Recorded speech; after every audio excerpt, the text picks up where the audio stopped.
Olá, meus queridos, minhas queridas, boa noite. Estamos aqui para mais uma live que voltou a ser às terças-feiras, que até então estava sendo às quintas por conta das festas de fim de ano, mas hoje voltamos ao dia normal, mas o horário um pouquinho diferente, às 20h30, ok? Então vamos aguardar mais pessoas chegarem e a gente começa.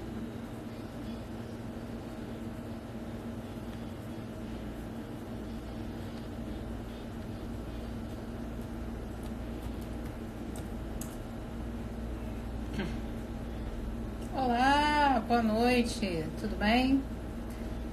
Hoje estamos aqui para mais uma live no mesmo dia, combinado antes, às terças-feiras, só que num horário diferente, às 20h30. Então, coloca aí na sua agenda que a partir de hoje, toda terça-feira, às 20h30, nós teremos uma live sobre os assuntos que estão sendo abordados no tema da semana do Instagram. E o nosso tema de hoje é a sexualidade sagrada. Alguém sabe do que se trata a sexualidade sagrada? Alguém já ouviu falar? Alguém sabe como é que funciona? Que coisa estranha é essa que você está falando? Espero mais algumas pessoas entrarem. Bom, sexualidade sagrada não tem muito mistério. O nome já diz, né? Que a sua sexualidade, a sua energia sexual, a sua energia de criação, ela é sagrada, ela é divina. Ou seja, não importa o nome que você dê, Deus, universo, energia, Jeová, sei lá, não importa o nome. Essa força, né, que nos colocou aqui de alguma forma, nos presenteou com essa energia, tá? E nós temos sim essa essência dentro de nós. Por isso, tudo em nós é sagrado. Não existe sujo, não existe feio, não existe pecaminoso, não existe nada que desabone o nosso corpo ou a nossa conduta, desde que as coisas sejam feitas dentro do consentimento, sem ferir o outro e ferir a si mesmo. Tá? Então, a nossa sexualidade, ela é sagrada, ela é importantíssima na nossa vida, porque é a força de criação, porque é a força que nós temos para manifestar todas as coisas, né? Tudo que nós queremos na nossa vida. Então, não existe feio, não existe pecado, não existe nada disso. Isso é uma invenção, isso é um controle social, uma construção social, um mecanismo de controle que, sem querer suscitar contendas, né? Mas que as religiões, que a sociedade, enfim, que uma série de órgãos, uma série de entidades nos fizeram acreditar ao longo do tempo que isso não era legal, não era bacana, né? Que o nosso corpo era uma coisa que não devia ser cultuada. Até hoje, se a gente pensar que até hoje, em pleno 2020, algumas pessoas ainda acreditam que a sua sexualidade é impura, que sexo é pecado, que o corpo ele deve ser castigado, né? Vocês já viram por aí muitas religiões, muitas seitas, onde existe uma coisa chamada autoflagelação, né? E eu não estou falando só do islamismo, onde eles notoriamente se espancam lá no período do Ramadã para se purificar dos pecados.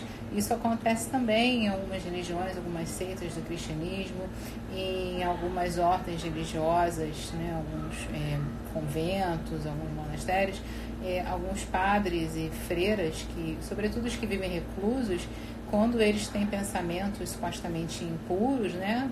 Que eles pensam, que eles sentem alguma coisa, eles se castigam. Hoje não é tão comum, mas ainda existe, né? Agora, você pensar nisso no contexto religioso, você consegue até entender. Eu não acredito que a gente aceite, mas a gente até entende.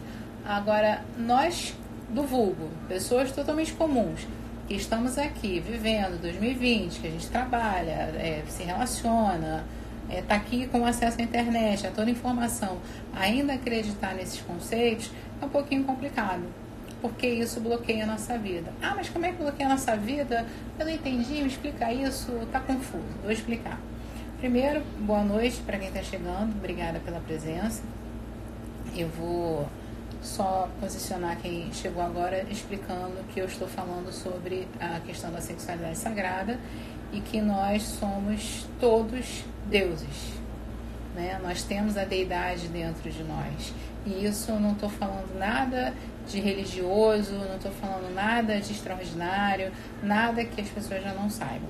E que ao longo do tempo, as entidades poderosas, as entidades que ainda, né, se posicionam de forma mandatória no mundo, fazem com que nós acreditemos que a nossa sexualidade é feia, que ela é pecaminosa, que ela é suja, que o nosso corpo deve ser flagelado, que pensar em sexo é uma coisa horrível.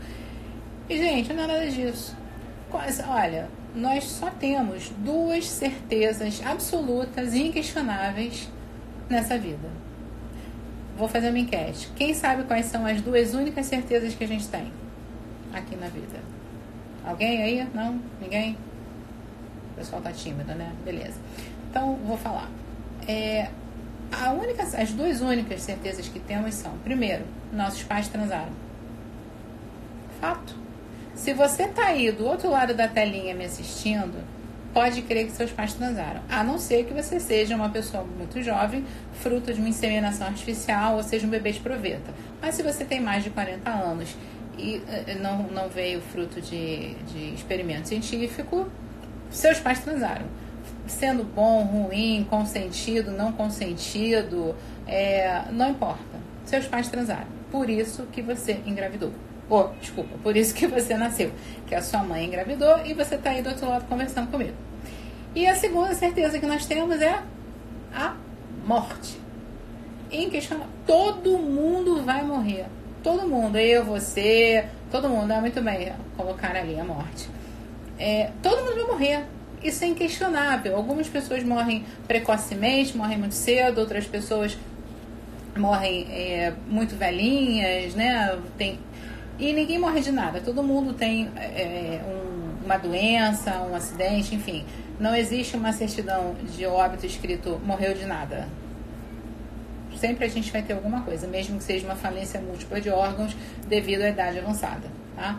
Então, a gente só tem certeza disso. Que nascemos porque os nossos pais transaram e que um dia vamos morrer. Porque, obviamente, né? Parece até uma pegadinha, mas estamos vivos. Então, quais são os assuntos que causam mais tabu na sociedade? Do que as pessoas não gostam de falar? Do que as pessoas têm vergonha de falar? Se sentem constrangidas? Tudo gera problema, gera desconforto. Sexo e morte. Quem é que gosta de falar de morte? Ninguém. Quem é que gosta de falar de sexo? Todo mundo. Mas quem é que fala abertamente? Quem é que vem aqui no Instagram, por exemplo, e começa a conversar? Ou até mesmo quando eu estou fazendo uma live, quantas pessoas colocam suas perguntas, se expõem? Pouquíssimas. Pouquíssimas. E isso é compreensível, porque a nossa sexualidade, como eu falei ainda há pouco, é ensinada de forma errada para nós. Ainda hoje, pelos nossos pais, pela escola, pela sociedade, né? A gente aprende sobre sexo vendo filme pornô. E aí a gente acredita nesse conceito, que não tem nada de verdadeiro. Nós somos deuses. Alguém aí já ouviu falar de Osho? Que foi um grande guru que trouxe a ideia do Tantra para o Ocidente, mais ou menos na década de 60. Né? Ele falava isso, que nós somos deuses, entre outros gurus também, né? Mas falando dele, nós somos deuses, só que a gente esqueceu disso. A gente simplesmente esqueceu que é Deus. E aí abraçamos a ideia de que somos criaturas de Deus, que somos apenas servos de Deus, que somos inferiores, que somos pequenos e que temos que ficar implorando para o divino alguma coisa. Né? Eu não estou aqui questionando a religião de ninguém, cada um acredita naquilo que quer, na sua verdade mais confortável. Eu só estou exemplificando como é que as coisas funcionam. Em vez de você se colocar como uma criatura divina que você é, né, e assumir esse poder, você se coloca como um miserável. E aí você vai implorar para a divindade: ó, Senhora, divindade, mãe, pai, sei lá o que, por favor, eu preciso disso, eu quero aquilo. E quando na verdade você não está separado da divindade, você é essa divindade, você só não entendeu, você esqueceu. E você não sabe como ativar esse poder. E por que que as entidades, né, por que que quando eu falo entidade, gente, eu estou falando de política, de igreja, enfim, de entidades que mantêm o controle ainda no mundo, infelizmente. Por que que elas bloqueiam tanto a questão da sexualidade? Porque nós sabemos muito bem que pessoas sexualmente felizes, pessoas sexualmente realizadas, são impossíveis de serem controladas. Não existe controle sobre pessoa que seja realizada sexualmente, que seja empoderada. E quando eu falo sexualmente realizada, não é uma galera que sai transando com geral. Não, tá? Hoje em dia existe uma certa confusão. Eu não sei se é confusão, ponto de vista, enfim, para mim é um ponto de vista. Em que ser empoderado ou empoderada é transar com geral. Na minha cabeça não funciona assim, tá? Você ter o empoderamento, você saber o que você quer e ter a capacidade de dar um não quando você realmente não quer, isso é poder. Isso é o tal do empoderamento. E não simplesmente sair com geral por aí porque tá na moda, porque é legal, porque eu sou moderno. Isso aí você só está se violentando, tanto homens quanto mulheres. Qual é a minha sugestão? Toma esse poder de volta para você. Pega esse poder de volta, tá? Trabalhe a sua sexualidade. E aí você vai ver como é que a sua vida vai mudar. Ah, mas como é que eu faço isso? Eu não sei, isso é confuso, isso é complexo. Eu não sei por que eu penso assim. Se você viu o post de hoje lá no Instagram, quer dizer, aí no Instagram, né? E lá no canal secreto. Aliás, gente, quem ainda não tá no canal secreto, eu vou fazer um convite, tá? Antes de explicar sobre o post. Porque o Instagram, ele tem um filtro, e às vezes ele me bloqueia. Então eu criei um canal secreto lá no Telegram, cujo link para entrar tá na bio, tá? Então você tem que baixar o programa, você tem que criar o seu usuário, e depois vai lá, clica na bio e entra no canal, porque esse canal é um conteúdo completamente sem censura, tá? Lá eu escrevo, falo tudo que eu penso, todas as verdades que me são pertinentes, tá? Alguém fez uma colocação aqui, ó. Nossa, fantástico isso que você falou. Nunca tinha pensado por esse lado. Tem até aquele ditado: essa aí deve ser mal comida. Horrível ditado, mas é verdade. Então, ao contrário, é um fato. Sim, felicidade plena é impossibilidade de controle. Não, com certeza. Pessoas plenas, pessoas realizadas, pessoas felizes, você não tem como controlar. E a sexualidade é o que é poder. É poder. Por isso que os poderosos tentam nos convencer até hoje de que isso é feio, que isso é sujo, que isso é pecaminoso. Porque quando você tem esse poder na sua mão, cara, ninguém te pega. E aí, como é que isso é construído, né? O que eu ia explicar. Ah, mas como é que eu sei, né? Por que que isso acontece? Porque nós somos, vou usar uma palavra pertinente, né? Mais pesada, nós somos adestrados. Igual cachorro, né? Igual bichinho, tadinho, no zoológico. Você vai lá e adestra aquele animal a acreditar numa coisa. Isso vai formar o seu sistema de crença. Ah, o que é sistema de crença? Não, eu não estou falando de religião, não estou falando de espiritualidade, nada disso. Crença são as coisas que você acredita e traz para a sua vida. Então, uma crença muito comum, tá? Vou dar um exemplo muito comum, que nem é a respeito de sexo, que é sobre dinheiro, que é um outro assunto tabu. Você muito provavelmente já ouviu de alguém, possivelmente da sua família: dinheiro não dá em árvore. Pessoas ricas têm caráter duvidoso. Se eu for rico, eu não entro no céu. Entre outras obscenidades. Tá? Tudo isso você vai ouvindo, desde que você é criancinha, pequenininho, você vai escutando isso e você vai introjetando. E acredita nisso. Você toma isso como uma verdade inexorável na sua vida.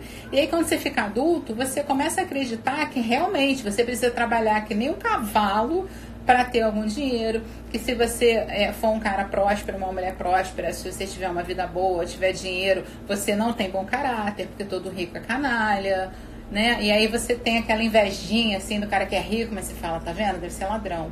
Mas nem todo rico é ladrão, tá? Tem pobre ladrão e tem rico ladrão. Não é o dinheiro que faz com que as pessoas tenham caráter ou deixem de ter. Ok? Então, em relação à sexualidade, são crenças muito, muito enraizadas. Você vai lá na sua infância, vamos visitar a sua infância agora. Você é pequenininho, tem, sei lá, 7 anos. Aí você descobriu, por acaso, que você tem um pinto ou que você tem uma pepeca, né? Usando os termos infantis. E aí, o que é gostoso? Ah, eu vou tocar nesse lugar aqui porque é gostoso, é legal, eu gosto de fazer isso. Você não tem a menor consciência aos 7 anos de idade que você está se masturbando. Você não sabe o que é isso. Você simplesmente toca o seu corpo porque você sente prazer, né? E aí a sua mãe ou o seu adulto responsável, o seu pai, pegou você fazendo isso. Para os meninos eu já ouvi coisas... Nossa, dá até medo. Coisas do tipo, se eu te pegar fazendo isso de novo, eu vou cortar o seu pinto. E aí o que vai acontecer com essa criança? Muito provavelmente ela fica traumatizada. Ela vai achar que realmente, se ela tocar naquele pinto, né, se tocar aquele pênis de novo, ela vai ter aquele pênis amputado. E aí isso vai criar um trauma e vai atrapalhar totalmente a vida adulta dela. Vai atrapalhar a sexualidade dela na vida adulta, vai ser traumatizada, vai ser toda requenguela, toda estragada, vai ter relacionamentos péssimos e isso vai impactar em outras pessoas, né? Então, para meninas bonitas, princesas, né? O pessoal apela muito para isso. Desculpa. Princesas não fazem isso. Meninas não fazem isso. Meninas não podem se tocar. Para mulher, então, é um tabu danado. Ah, tem uma pergunta aqui. Quando a criança faz isso, o que deve ser dito? A primeira coisa é: nunca reprima a criança. Repreenda suavemente e diga para ela assim: criança querida, é muito legal quando a gente toca a nossa pepeca ou o nosso piu-piu. Eu sei que você está gostando, que é legal, mas isso não deve ser feito na frente de outras pessoas. Quando você quiser tocar o seu piu-piu ou a sua pepeca, vai para o seu quartinho ou vai para o banheiro, faz isso sozinho, para as pessoas não ficarem olhando para você, tá? Foi assim que eu fiz com a minha filha, ela hoje tem 9 anos, tem algumas pessoas que estão vendo a live que já conhecem a minha filha, e ela não tem nenhum trauma. Né? Você não precisa pegar um vídeo e ensinar masturbação para uma criança de 5 anos, gente. Não é isso que eu estou falando. Isso é uma tolice. Mas é importante que se tenha educação sexual desde cedo, para que a criança não seja reprimida nem se torne uma tarada pervertida. Eu não gosto desses termos, né? Mas eles funcionam bem às vezes, que não tem controle sobre as suas vontades. Então você diz para essa criança: você pode fazer isso, é legal que você faça, não tem problema, sua mão não vai criar cabelo, o seu não vai ter espinha no seu rosto, não vai acontecer nada, você só vai sentir prazer, vai ser legal. Mas é importante que você faça isso num ambiente que seja só seu, onde ninguém esteja vendo.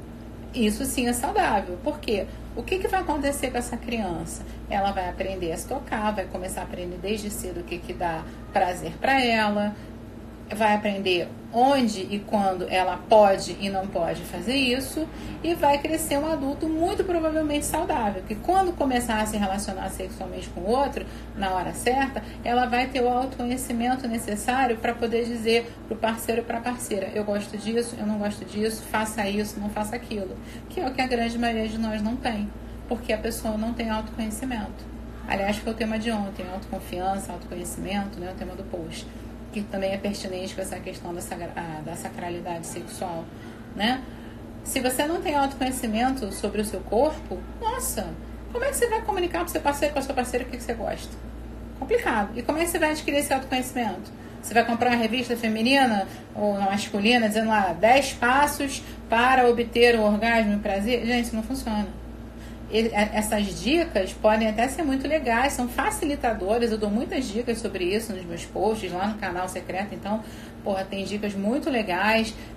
A gente está preparando para a semana que vem ou a outra, não sei exatamente agora, uma dica sobre as melhores posições com penetração para que as mulheres atinjam o orgasmo. Fica ligado, não perde não. Mas são dicas, não são regras. Não significa que se você fizer daquele jeito, vai acontecer daquele jeito. Porque cada pessoa é cada pessoa. Então é importante que você conheça o seu próprio corpo.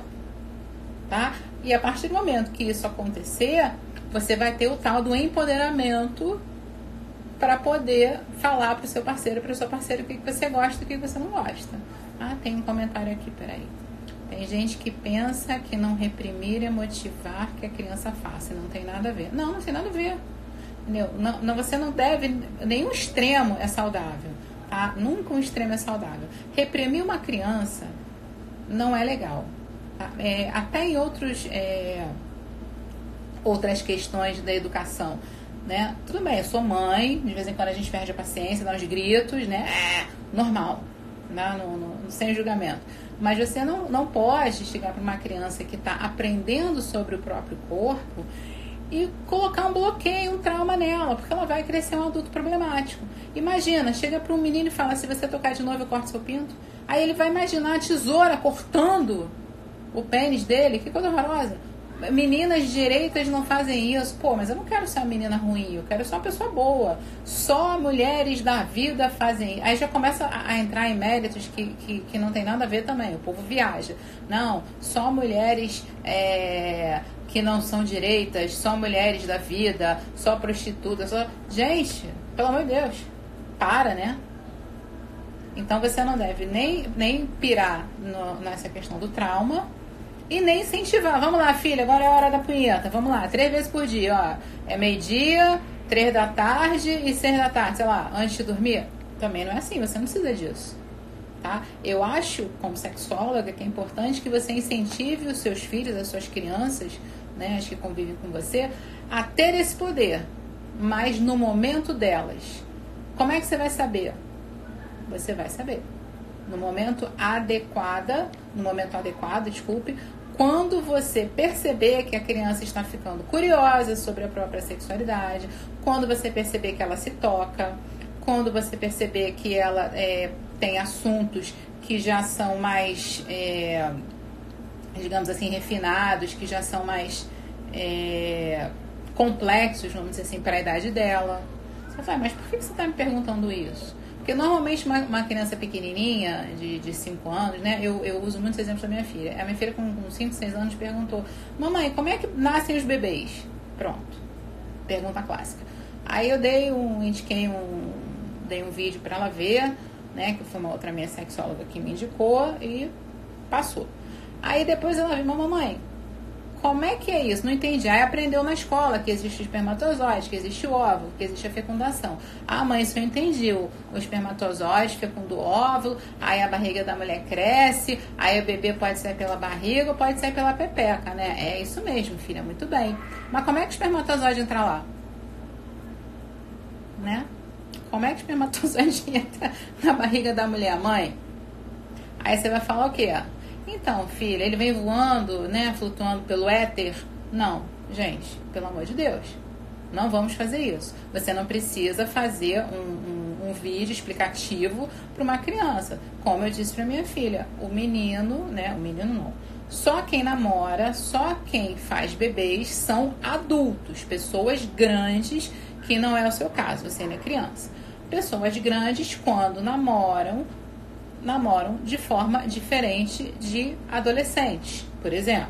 Porque eu também não incentivo o sexo adolescente.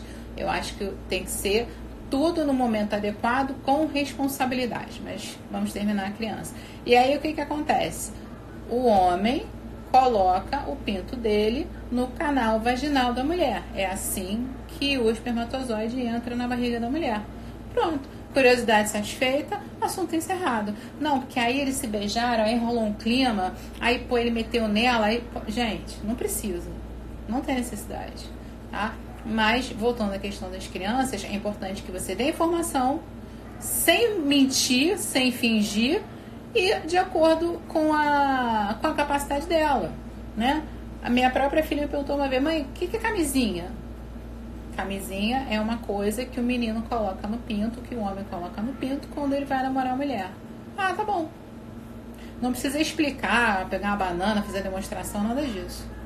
Simplesmente a curiosidade foi satisfeita, né? E aí, o que acontece com essas crianças? Elas vão crescer sem esse tabu horroroso com o qual nós fomos criados, de que a sexualidade é ruim, é feia, suja, impura, sei lá o que, e que eu não posso tocar o meu corpo, que eu não posso me masturbar, que eu não posso ter prazer porque eu tô pecando, porque eu vou ser castigado, porque tem uma entidade aqui, sei lá, espiritual, física, e não importa, que fica em cima de mim aqui no meu cangote, me julgando o tempo inteiro, tá preocupada com quem que eu tô transando, se eu fiz sexo anal, se eu fiz sexo oral, né? Aí você imagina, poxa vida, uma terceira guerra mundial iminente, a Síria lá naquela situação, o Sudão lá passando fome, a África lá na desgraça danada, cheio de problemas no mundo, e Deus está preocupado com quem que eu estou transando.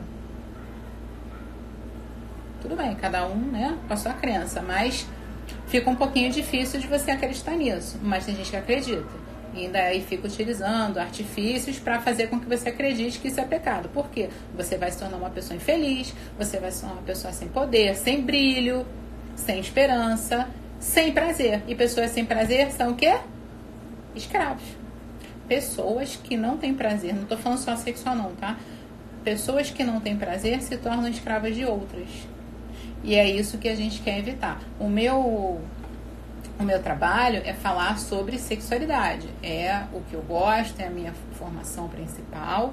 Mas se a gente olhar na história da humanidade, eu estava fazendo essa pesquisa outro dia, todas as coisas gostosas, todas as coisas boas da vida nos são reprimidas porque nos trazem prazer. Alguém aí já ouviu falar nos tais pecados capitais, que eu não sei exatamente quais são, não me lembro quais são todos, né? Tem a luxúria. Luxúria não tem a ver só com o luxo, não, tá? Luxúria é uma necessidade extrema de prazer, que pode ser o prazer sexual, que pode ser, enfim, N coisas, tá? Isso é reprimido, é um dos pecados. Ou outro, a gula. Por que eu não posso ser guloso? Não é o guloso pelo comer demais, é a gula por ter prazer numa refeição. Isso é muito feio. Eu não posso comer uma comida boa, bem preparada, porque tem gente passando fome no mundo, né? A ira. Obrigada, alguém me lembrou. A ira. Nossa, eu não posso me aborrecer, eu não posso ficar irritada, eu preciso ser um cordeiro manso, eu preciso ganhar o reino dos céus. Mano, neguinho te sacaneou pra cacete, neguinho fudeu com a tua vida. O que você vai fazer? Ah, graças a Deus, estou tão feliz porque essa pessoa fudeu com a minha vida, eu não posso ter ira. Aí sabe o que vai acontecer? Você vai infartar, vai ter um câncer. Porque você não consegue colocar sua raiva pra fora. Quem é afortunado de mente aberta vai fazer terapia, vai tomar antidepressivo, né? Mas você não pode sentir ira, porque é feio, porque é pecado, né? Inveja. Cara, existe a inveja. Algumas pessoas usam os termos assim para separar uma da outra. A inveja e pronto, mas vocês vão entender o que eu estou dizendo. Tem muita gente que chama inveja branca aquela inveja assim: você comprou um carro. E aí assim, pô, que legal, o Juquinha lá comprou um carro. Pô, o carro do Juquinha é super bacana. Eu quero um carro igual aquele. Isso aí é o que o pessoal chama de inveja branca. Eu vou trabalhar, vou me esforçar, vou fazer o que eu tiver que fazer para ter um carro como o do Juquinha. Agora, a inveja marrom, né, que é a inveja ruim, eu quero o carro do Juquinha. Você não quer um carro como o do Juquinha, você quer o dele. Aí é nocivo, aí é ruim, né? Avareza. Distribua seus bens aos pobres. Mano, eu trabalho pra caramba, não tenho que dar nada pra ninguém, não. Eu não estou falando de socialismo, de comunismo, de distribuição de renda, não estou entrando no mérito político do assistencialismo, não estou. O que eu estou dizendo é, por que eu não posso guardar o meu dinheiro que eu ganho honestamente? Por que eu não posso ser rica? Porque é pecado. Você tem que doar tudo para os pobres e entrar no reino dos céus, né? Que bacana. A soberba, uau. Acho melhor não comentar, né? Não, vou comentar sim. A soberba tem muito a ver com o que a gente está falando. Todo mundo aponta seus defeitos. Todo mundo fala pra você, pô, você errou, pô, você vacilou, Pô, que feio, não sei o quê. Mas quem é que te elogia? E se você não se elogiar, se você não se autovalorizar, quem vai fazer? Nossa, mas para de se autoelogiar, que pessoa soberba. Tá se achando? Cara, eu não tô me achando. Eu sei do meu poder, eu sei do meu potencial. Eu sei quem eu sou, eu sei o que eu faço e como eu faço. Isso não é ser soberbo, isso é ser realista. Mas a gente, de novo, é adestrado a acreditar que nós não temos essa capacidade, que nós não devemos falar bem de nós mesmos, porque isso é muito feio, isso é uma arrogância, isso é uma prepotência. Como é que eu vou falar bem de mim? Eu só posso falar do outro, de mim eu só vou falar mal, né? Aí a preguiça. Ai, que delícia. A preguiça é um pecado capital maravilhoso. Por que eu não posso ser preguiçoso? Porque é pecado? Beleza. E daí? Problema de quem? Problema meu. Problema meu. Por quê? Por que eu não posso ser preguiçoso? Porque eu tenho que ser produtivo. Eu tenho que trabalhar dias e noites ininterruptamente para o sistema. Eu não posso me permitir descansar. Eu não posso me permitir ter um momento, seja de criativo ou não, mas um momento de ócio, porque eu tenho que estar sempre trabalhando para sustentar, para manter alguém que está acima de mim. Então a preguiça é um pecado. Gente, eu estou fazendo uma live aqui sobre pecados, mas tudo bem, vamos lá. Segue o bonde. Então, todas essas coisas que eu falei tem a ver com a questão da sexualidade, com a questão do poder, né? Você precisa, sim, resgatar esse teu poder, entender como é que funciona o teu corpo, entender a sua anatomia, entender a sua fisiologia, entender o seu prazer, tá? Para que você resgate essa força e seja muito feliz. Sim, são muitas crenças limitantes, muitas, inúmeras. Agora tá na moda a coisa do coaching, se fala muito em crença, mas isso é uma realidade, isso sempre existiu. Isso não é novidade para ninguém. Eu fui contar para vocês aqui a minha realidade. Eu nasci e fui criada numa família católica praticante. Quem me conhece sabe. Eu estudei a minha vida inteira, do primeiro ano ao último ano, num colégio católico religioso, onde religião valia nota e reprovava. Sim, eu tinha aula de religião. Acredite, eu tinha aula de religião. Tá? E se eu não tirasse uma nota boa, eu era reprovada. E aí, isso me traumatizou. Claro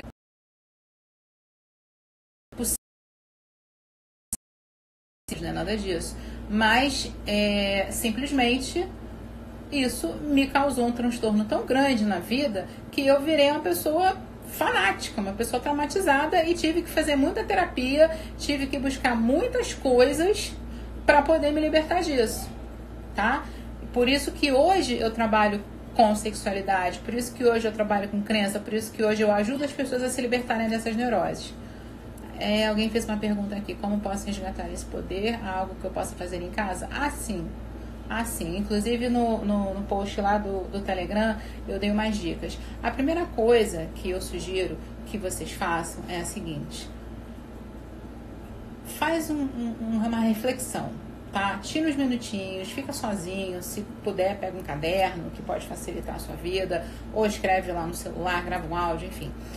Você pensa, como é a minha vida sexual? Como eu olho para minha sexualidade?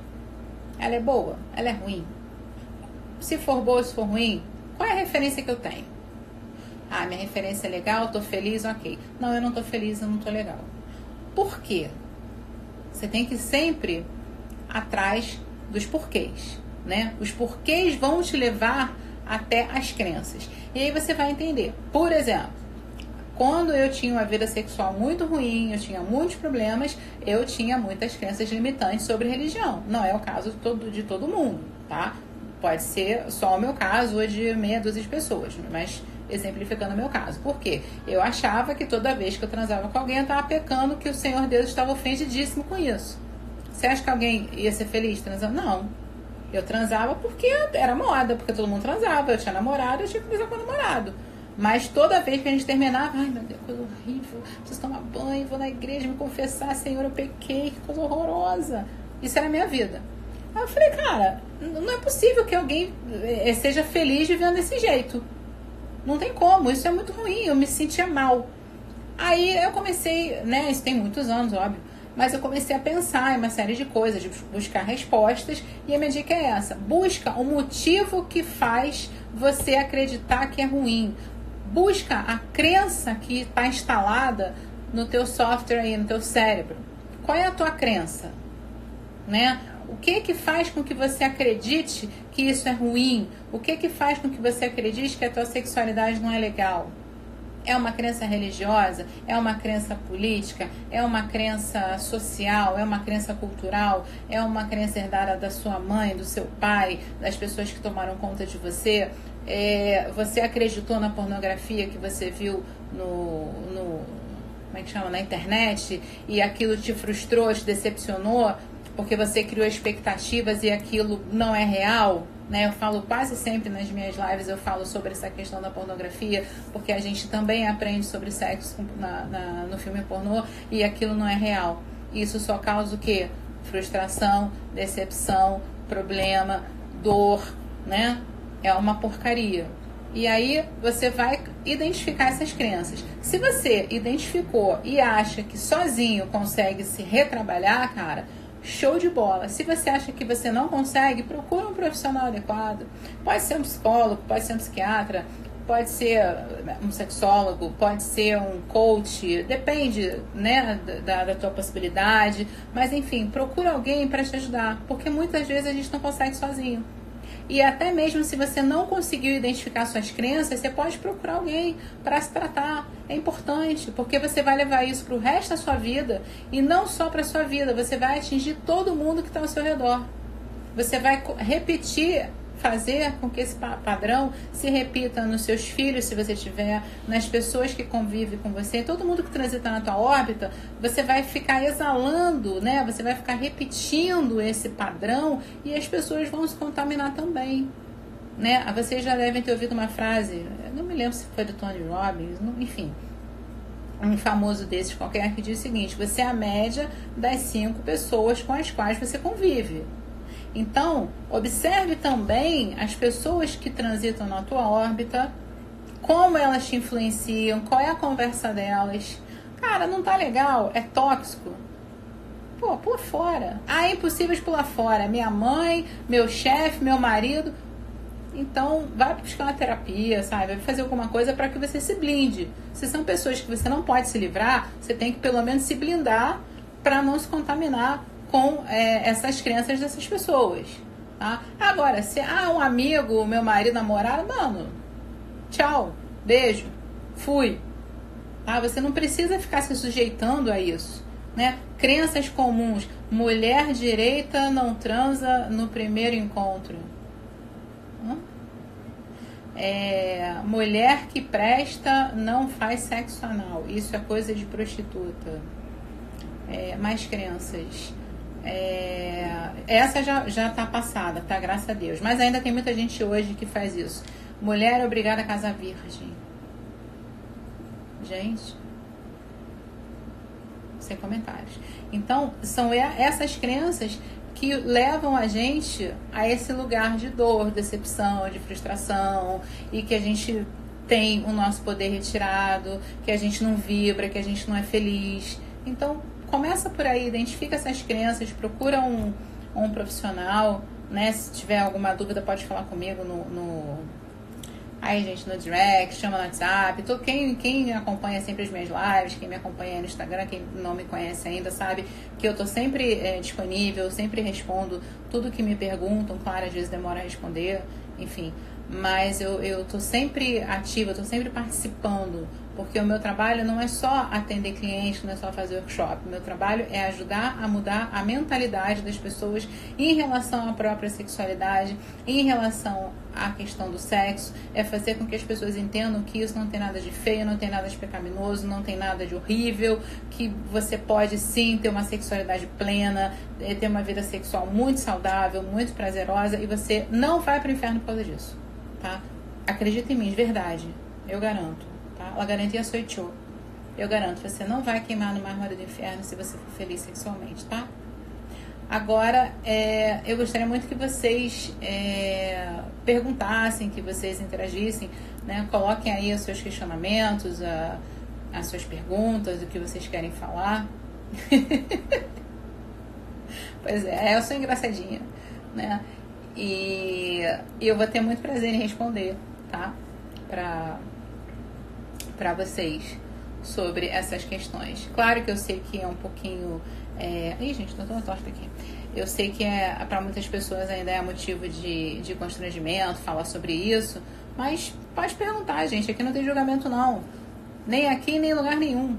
O único julgamento, gente, é o seu. É o seu auto-julgamento. É você que se permite, é você que se reprime. Já parou pra pensar nisso? Porque, olha só, vou dar o exemplo aqui da própria live. A gente tá conversando, aí vamos supor que alguém faça uma pergunta. Ah, sei lá o que, sei lá o que. Não vai acontecer nada. Eu vou responder a pergunta, se eu souber, se eu não souber, eu vou falar, depois eu respondo. Vai passar, amanhã ninguém lembra que a pergunta foi feita e tá tudo bem. Mas o meu filtro é o meu auto-julgamento. Eu tô pensando, não, se eu colocar aquela dúvida ali, se eu fizer aquela pergunta, as pessoas vão achar que eu sou um bobão ou uma bobona. E aí elas vão ficar rindo de mim porque eu fiz uma pergunta, né? Poxa, a Paula vai me achar um idiota, a Paula vai me achar uma retardada porque eu fiz uma pergunta tão tola. Gente, eu não vou achar nada. Eu vou responder se eu souber. E as pessoas que estão assistindo também não vão julgar.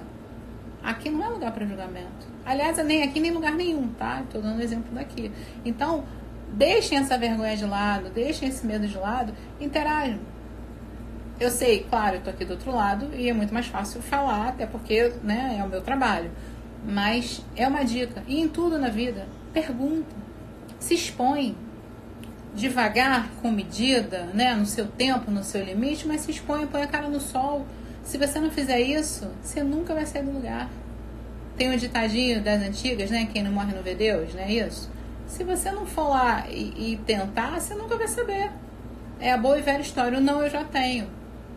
Então vai lá e tenta. Vai lá e tenta. Né? Tenta a sorte. Quem sabe você consegue. Né? Então, essa é a minha dica para vocês. Como eu me livrei desses tabus? Ixi, Maria. Vou ter que fazer outra live só para contar isso. Vamos lá. Super concordo. Com certeza. A amiga tá falando aqui, concorda. Nossa, obrigada. Isso é muito importante ouvir de vocês isso, né? Ter essa interação. Mas respondendo aqui a outra pessoa, como eu me livrei desses tabus? Será que eu me livrei de todos os meus tabus? Claro que não. Eu ainda tenho muitos. A diferença é que hoje eu tenho plena consciência de que eu tenho muitos tabus. Porque a maioria das pessoas não sabe que tem ou ignora. Já ouviram aquela expressão estranha, zona de conforto? A pessoa sabe que tem um problema, sabe não, ela desconfia que tem um problema, mas ela tem tanto medo de descobrir o problema que ela fica lá na dela. Né? É assim, usando uma história engraçada. Eu tô sentindo uma dor tão estranha aqui, sei lá, no tórax. Por que você não vai ao médico? Eu não, ele vai descobrir uma doença em mim? Então, isso é o que a maioria das pessoas faz. Elas se escondem atrás de uma dor, de um problema e fingem que tá tudo bem. Tá tudo bem.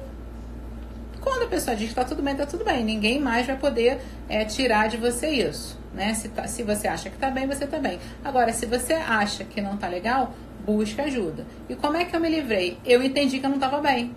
Eu comecei a me sentir mal a respeito da minha sexualidade. Eu comecei a me sentir mal com os meus relacionamentos. Eu comecei a achar que a minha vida era uma droga. E eu falei, tem alguma coisa errada aqui. Mas o quê? Como é que eu vou mudar? Aí eu caí, aí eu fiquei doente. Vou contar pra vocês como é que foi rapidinho. Eu fiquei doente. Eu tive depressão, eu tive síndrome do pânico, transtorno de ansiedade. Gente, eu fiquei 6 meses sem sair de casa. Eu não botava a cara na rua. Se meu marido não me levasse na rua, eu não saía. Era uma coisa horrível, horrorosa. Eu não desejo nem pro meu pior inimigo, né? Não desejo pra ninguém. Então, isso eu já era casada, já era grande, tá? Já tinha, sei lá, meus 30 e pouquinho. E aí, eu comecei a entender que aquela doença, ela era um sintoma. Por que que eu estou tendo isso? A doença era a minha crença, vamos colocar assim. E aí eu fui buscar a cura. Qual era a cura? Me libertar de uma série de padrões. Então, eu busquei primeiro yoga, depois eu cheguei no reiki, eu cheguei em várias terapias energéticas, integrativas, até chegar na sexualidade. Foi um longo caminho, foram anos percorridos até chegar aqui, Mas o que me motivou foi a minha dor, foi a minha insatisfação, foi a minha doença. E não era só uma insatisfação sexual, não era só uma insatisfação de, eu não tenho orgasmos cósmicos. Não era isso. Era uma insatisfação comigo. Eu não me sentia feliz. Eu me olhava no espelho e não via propósito na minha vida. Eu me olhava no espelho e me sentia desconfortável. Porra, toda vez que eu transo com meu marido eu tô pecando, porque nós não somos casados perante as leis de Deus. E até hoje eu não casei na igreja, né? Beleza, eu sou casada no civil, mas eu não casei na igreja, nem vou casar. Mas é isso, né? A gente começa realmente a acreditar que tem um problema. E, como eu dizia lá muito bem o Henry Ford, se você acha que é capaz ou que não é capaz, se você acredita que consegue ou que não consegue, de qualquer forma você está certo, porque o teu poder está na tua mente. Tem um outro comentário aqui. A doença do século, que eu falei no Telegram sobre a sexualidade reprimida gerar doença, pelo visto é bem real. Sim. Freud, né? Quem não conhece Freud, foi o parapsicanálise, ele trouxe, falando em linhas gerais, tá, rapidamente, ele trouxe justamente essa questão, que as doenças, que as neuroses, as patologias, elas são frutos de uma sexualidade reprimida. Então, quando você reprime a sua sexualidade, ela vai explodir em algum momento, tá? Uma sexualidade saudável, vou repetir, não significa uma pessoa que transa horrores, que transa todo dia com 20 pessoas diferentes. Não. Uma pessoa que tem a sexualidade saudável é uma pessoa equilibrada, que entende o seu próprio poder, que resgatou a sua autoestima, a sua autoconfiança, que sabe quem ela é, que sabe usar esse poder para outras áreas da sua vida também. Tá? Um exemplo, um pervertido, uma pessoa que está com a sexualidade descontrolada, pode se tornar um estuprador. Sim. Pode se tornar, enfim, eu não gosto de falar dessas coisas de dor, mas sim, a sexualidade descontrolada pode se transformar em patologias muito severas, como eu coloquei do estuprador, enfim, não estou dizendo que isso invalida o crime, nem de longe, e pode também trazer questões físicas, questões do corpo. Por que eu trabalho com a sexologia somática? O que é somático? Somático é no corpo, é aquilo que acontece no seu corpo. Então, eu somatizei anos e anos de crenças, de insatisfação, de problemas e uma série de coisas que acabaram prejudicando a minha saúde física, a minha saúde mental e emocional. Fiquei totalmente desequilibrada. Então foram anos de terapia, foram anos de antidepressivo, foram anos de muito choro e ranger de dentes, até que um dia eu consegui me libertar. Tá? Então, se você sofre de depressão, de pânico, de não sei o quê, primeiro você procura um médico. Pelo amor de Deus, vai ao médico. Vai ao médico. É o profissional indicado. Tá? Até para você sair de uma crise, você precisa de uma medicação, você precisa de uma orientação. Procura um psicólogo, procura, sei lá, uma terapia que se ajuste a você, aí depois você vai no pai de santo, no pastor, no pai, no exorcista, aí é contigo, tá? Mas é importante que um profissional adequado esteja junto com você nesse momento, porque se você estiver no momento de crise, você pode piorar muito. E aí, essa foi a minha vida, essa foi a minha insatisfação. Foi aí que eu busquei ajuda, que eu não aguentava mais sofrer. Eu sofria, eu chorava todos os dias. Imagina uma pessoa que chora todo dia. Você acorda, minha vida, merda, eu devo ver. Por que eu não morri durante a noite? Tem certeza que o mundo não acabou? Jura? Vou olhar na janela. Será que só eu e as baratas sobrevivemos? Não. Não foi assim. E, graças a Deus, eu superei. Né? Graças a Deus, graças a Jeová, a Buda, whatever, né? Zoroastro. Eu tô aqui feliz da vida, porque eu tô hoje trabalhando com o meu propósito de vida, que é ajudar as pessoas a se encontrarem, a potencializarem a sua vida sexual, a enriquecerem, a descobrirem a sua sexualidade, tá? Que envolve muitos fatores, o sexo é um deles, ok? Mais perguntas? Mais colocações? Ó, o Instagram daqui a pouco vai me derrubar, tá? Porque ele só deixa eu fazer live de 1 hora, tá? Então nós temos ainda alguns minutos para interagir. Quem quiser colocar sua dúvida, seu questionamento, fazer o seu comentário, essa é a hora. Enquanto isso, vocês estão pensando, e eu vou convidar novamente a entrar lá no meu canal secreto no Telegram, né? Como é que faz? Muita gente não conhece ainda o programinha, então eu vou explicar. Você tem que ir lá, se você tem um telefone, um iPhone, você tem que ir na Apple Store. Se você tem um telefone Android, você tem que ir no Google Play, né? Se eu não me engano. E aí você vai baixar lá o Telegram. Aí você baixou, ele é estilo WhatsApp. Aí você vai baixando no seu telefone, você cria o seu usuário, Juquinha 2020. Depois que você criou o seu usuário, você vai voltar aqui no Instagram, vai lá naquele link clicável embaixo do meu nome na biografia e vai ter um Linktree lá, uma árvore de links onde está escrito canal secreto, se eu não me engano é o primeiro. Você clica e esse link vai te direcionar direto para o meu canal lá no Telegram, onde você vai receber os conteúdos exclusivos, os conteúdos sem censura que eu posto lá de segunda a sexta, tá? E o mais legal é que você não pode identificar quem são os membros que estão lá. Como é um canal, não tem interação. Não tem bom dia, boa tarde, boa noite, feliz quarta-feira, os passarinhos cantam, cliquem aqui que a Gol vai estar passagem aérea, o Boticário está na promoção. Não tem nada disso, não tem esse tipo de interação. Só eu que posso postar, eu e a minha produtora que podemos postar. E você não pode ver quem está no grupo, assim como as pessoas do grupo não podem ver você. Então não precisa se preocupar achando que o seu vizinho vai te ver no grupo. Pô, será que a minha mulher vai saber que eu tô no grupo? Pô, mas imagina, será que aquele vizinho gostosão vai saber que eu tô no grupo procurando dicas pra, dar uns pega nele? Ninguém vai saber, tá? Só eu e a minha produtora. Então fica tranquilo que essa confidencialidade, como tudo que eu falo, como tudo que eu faço, tá garantida pra vocês nesse canal, tá?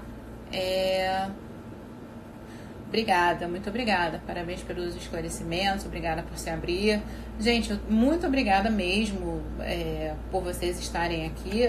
E além do meu trabalho, é a minha vida, né? Eu cheguei no momento da minha existência em que eu não sou separada, né? Eu não tenho um trabalho e uma vida. Eu sou o meu trabalho, né? Eu vivo, eu respiro o que eu faço, que é trabalhar com pessoas, que é ajudar pessoas, que é mostrar para essas pessoas que elas podem sim ser muito felizes, como eu me tornei uma pessoa muito feliz, que eu saí do fundo do poço, que eu saí do buraco, que eu já tive vontade de morrer, como eu aposto que muita gente também já teve, né? Eu realmente não tenho tendência suicida, porque se eu tivesse eu teria me matado, e que isso tudo pode sim ser superado. É fácil? Não, claro que não. Ah, molinho, gente, ó, como é que é? Mamão com açúcar? Não, não é. Você tem que ter força de vontade, você tem que se dedicar, você tem que querer, sobretudo você tem que querer. É que nem parar de fumar, é que nem fazer dieta, é que nem, sabe? Tudo é esforço e dedicação. Você vai cair algumas vezes, você vai se decepcionar, vai se frustrar, vai sair do caminho, mas muitas vezes, né? Mas você vai voltar, como eu voltei. Uma outra coisa que eu vou contar pra vocês, eu fumava muito. Fumava, nossa, era uma chaminé. Aí eu fiquei 13 anos sem fumar. Um dia eu voltei. Como você voltou a fumar depois de 13 anos? Que absurdo. Aí eu voltei. Mas Por quê? Por que eu voltei a fumar?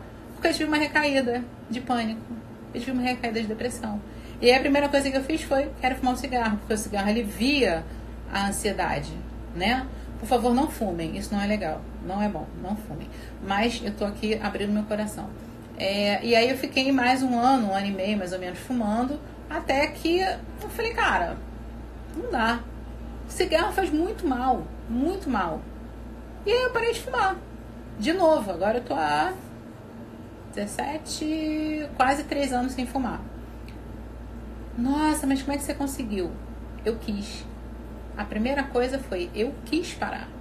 Aí, como é que eu posso parar? O que vai me ajudar? Terapia, adesivo de nicotina, dar 3 pulinhos, chupar bala? Cara, eu fiz um monte. Foi fácil? Não, mas eu quis. Então, esse é o primeiro passo para tudo na sua vida. Queira. A partir do momento que você quer, o Tony Robbins, ele fala uma coisa muito legal. Você não quer, você não precisa, você escolhe. Então, eu escolhi parar de fumar. Porque pra mim não estava mais fazendo sentido. Como eu escolhi que eu ia ficar boa da porra da depressão. Eu decidi na minha vida que eu não queria mais me sentir daquele jeito.